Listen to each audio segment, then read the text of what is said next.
Thank you for being here with us.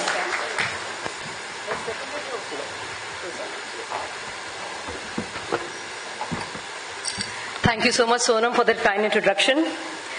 Friends, I feel both honored and humbled to be amidst this constellation of luminaries, both on the stage and in the hall. Thank you for having me here. It also gives me immense joy to represent the motion, Can India Growth Story Afford an Era of Coalition Politics? My answer is a firm and an emphatic no. Our former Prime Minister Manmohan Singh could not have been more candid in describing his own predicament when he admitted that he had to make some compromises on the reinduction of DMK's A. Raja into the cabinet in 2009 as telecom minister, despite complaints against him. My compulsion is that I have to bear a lot. Some compromises have to be made in managing a coalition. Friends, let's look at the lifespans of preceding coalition governments. The Morarji combine lasted 2 years and a few months. The Charan Singh dispensation could not even face the parliament and went out in 6 months. The next coalition of VP Singh's G lasted a mere 11 months. Of course, Arif Saab will tell us more about it. Chandrasekhar's was even more short-lived, 4 months before he lost his majority and elections were called, and 6 before he formally submitted his resignation. H.D. Deve Gowda survived under a year, my friends, and I.K. Gujral succeeded him barely for 11 months.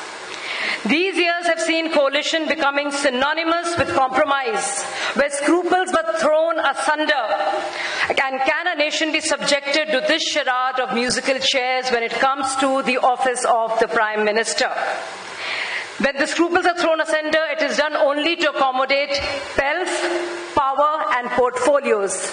And we've seen too long an innings of that. And none of us are really nostalgic about it. Shwapan Das Gupta is not there. No, we don't look upon that era with poignancy at all. Cut to the present.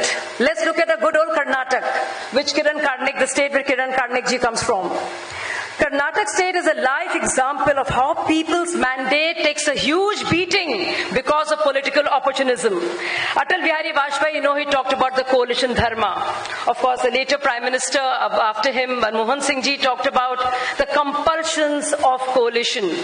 But Kumaraswamy's contribution to the lexicon of Indian politics is coalition depression. In 2008, barely a week after he was inducted as a CM, and we know how he was made the CM, he burst in copious tears and he said, "You all are happy, but I'm not. I know the pain of running a coalition government. I have become like Lord Vishwakant and swallowed the poison of this government." Friends, don't be mistaken, and I want to make this clear, Kiranji, especially for you. I'm not dismissing the idea of a coalition completely or entirely. After all, NDA is a coalition of 30 plus parties. BJP believes in politics of consensus, and despite having a clear majority in Lok Sabha, it reached out to its allies and other parties and weaved them together in the current dispensation that we have today, in which we have the presence of Akali Dal, Shiv Sena, LJP, Apna Dal, and all in the union cabinet. I'm merely here to warn you about the motley crew of erstwhile warring factions, ideologically opposed rivals, coalescing solely for personal gain. Which brings me back to the point. India's growth story needs a leader like Narendra Modi, whose leadership stands in stark contrast to three preceding decades where India was managed on the one hand by a Prime Minister who was remote controlled extra-constitutionally and by a coterie of unaccountable advisors like the NSE. And before that, a series of PMs, many of them failed and could not leave a lasting impression on the Indian psyche or Indian polity. Modi's vision for India has been best exemplified by the flagship programs aimed at mainstreaming the marginalized and have been a tour de force in catapulting India to the next level. He has been an original disruptor, an outsider, challenging the power nexus of entrenched political masters of the game. My dear friends, I agree with Kiranji when he says that the growth story is just not about the GDP growth percent of 7.6%. It is also not about a 30% increase in the per capita income from 2014 to 2017. It is also not about India becoming a $5 trillion economy in a few years. It is, however, about giving practical shape to the governance philosophy of Antodhya, in which the system enables and empowers the last citizen on the economic ladder. It is about giving dignity to our sisters by providing sanitation, cooking gas, clean toilets. It is about invoking Mahatma Gandhi in a relevant national campaign for cleanliness and an open defecation-free India. Modi ji has indeed taken the bull by the horns. He has defied, and listen to this carefully, my friends, about expediency, political expediency, and the difference in stature of leaders. Modi ji defied the political expectations from a large constituency by not bringing in an ordinance on Ram Temple.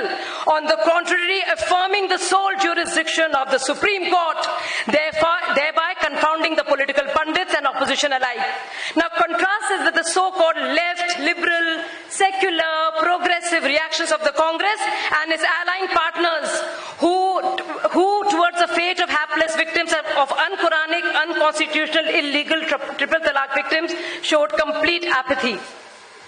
Here was a brilliant opportunity, my dear friends in the opposition, to come clean on a historic wrong, but Congress surrendered to the compulsions of vote bank politics of ghettoized, Talibanized mentality, and has shockingly assured the patriarchal Muslim clergy to revoke the anti-triple talaq bill, which is just a matter of shame. Modi ji has singularly fixed the banking leaky gut syndrome, where the taxpayers did not even know where the monetary affluence went. And Modi ji went into the heart of Haryana state, which was known for acute gender imbalance, and that is leadership, a hardly patriarchal state. And the adverse sex ratio, which was 845 girls per 1,000 boys, and has come down to 924 in 2018. My friends, the choice is between chaos and clarity. Our choice is between chaos and clarity. The choice is between the corrupt and the compromised on one hand, and the clean and competent on the other. The index of opposition unity against Modi is a recipe for disaster. This I owe you, you owe me, I scratch your back, you scratch my back, will go on until we become a nation of itchy back scratchers. So let me finish, I'm just done. Let me finish. The choice is between chaos and clarity. The choice is between the corrupt and the compromised, and the clean and the competent. I scratch your back, you scratch my back. No, my friends, we don't want to become a nation of itchy back scratchers. We don't want the namby-pamby, willy-nilly, ineffective leadership of hollow men.